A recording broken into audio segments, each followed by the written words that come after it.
Thank you, Madam President. Madam President, I want to comment on the vote that we took earlier today on whether or not to proceed to a bill that would increase the minimum wage to $10.10 an hour. Now, Madam President, it has been several years since we've increased the minimum wage, and I support an increase in the minimum wage, but I do not believe that at a time when our economy is so fragile, as is indicated by the very slow increase in GDP that was reported this morning, that we can afford to increase the minimum wage by some 39%.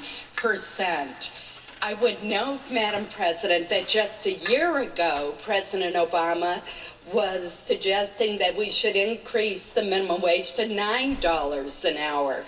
I don't see any change in the economic conditions that would have caused him to abruptly change his position and now be advocating $10.10 an hour. I know, Madam President, that there are many low-income families that are really struggling in this country. And I believe that our economy could accommodate an increase in the minimum wage.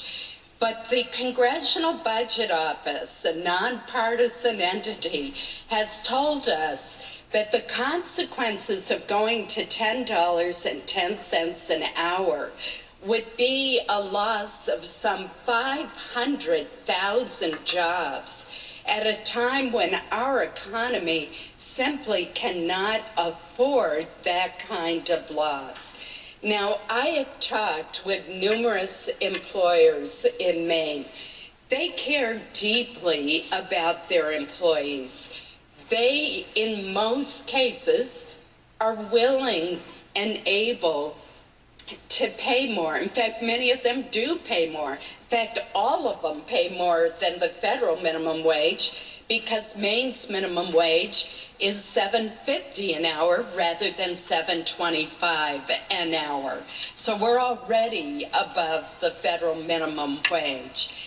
But what they told me is that if there is too much of an increase too rapidly, they will be forced to shrink their workforces or not bring on those summer part-time employees, those high school students, those college students, those individuals who don't have the training and experience that are necessary to be productive in the job for which they are hired at that time.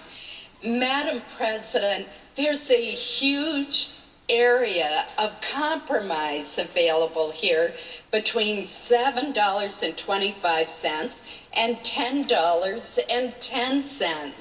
And I think it speaks to what is wrong with Washington today, that we were placed in a situation where it was take it or leave it, rather than our trying to come together and offer amendments and debate the level that might be acceptable to members of this body and to our colleagues in the House. A level that would not cause dramatic job losses, which would hurt the very people we are trying to help, and yet would recognize that we do need to increase the minimum wage by a reasonable amount to help struggling low-income families.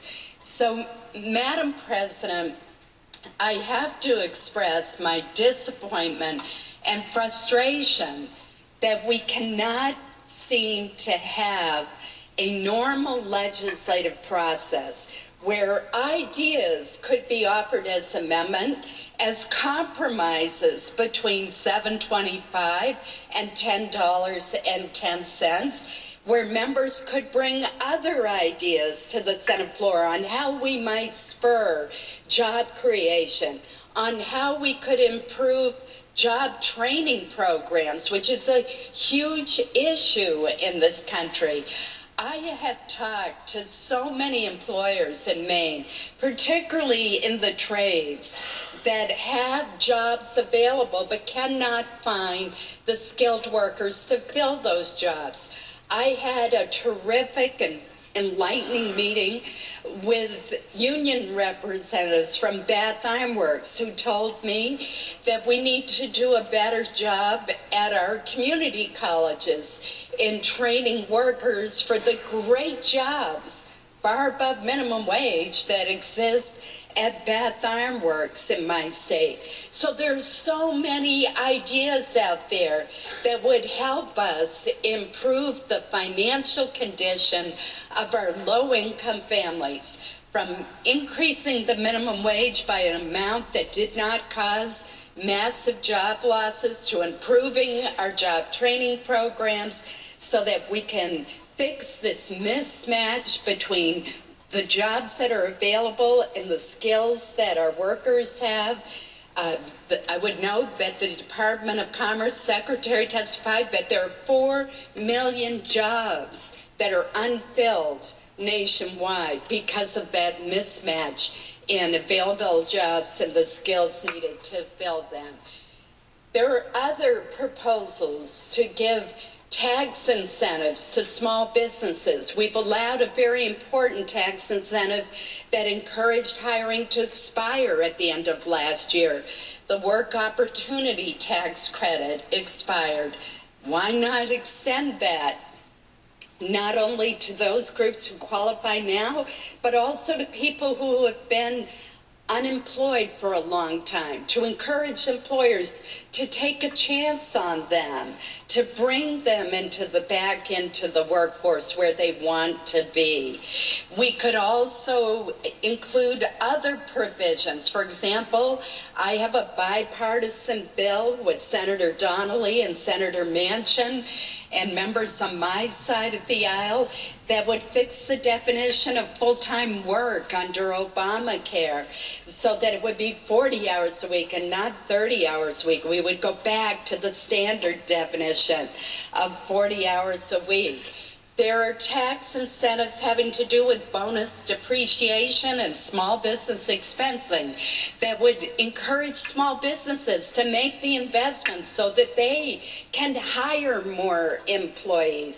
Madam President, we ought to have a full debate on all of these options, not just stop with one vote on whether or not to proceed to one bill to raise the minimum wage to $10.10 with no amendments allowed, with no alternative proposals being permitted.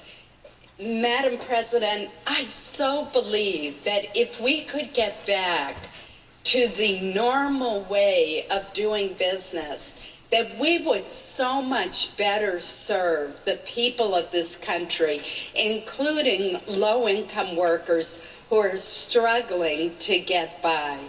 And I believe we could come up with a compromise that would enjoy bipartisan support. I'm not saying it would be easy, but we ought to at least try, Madam President.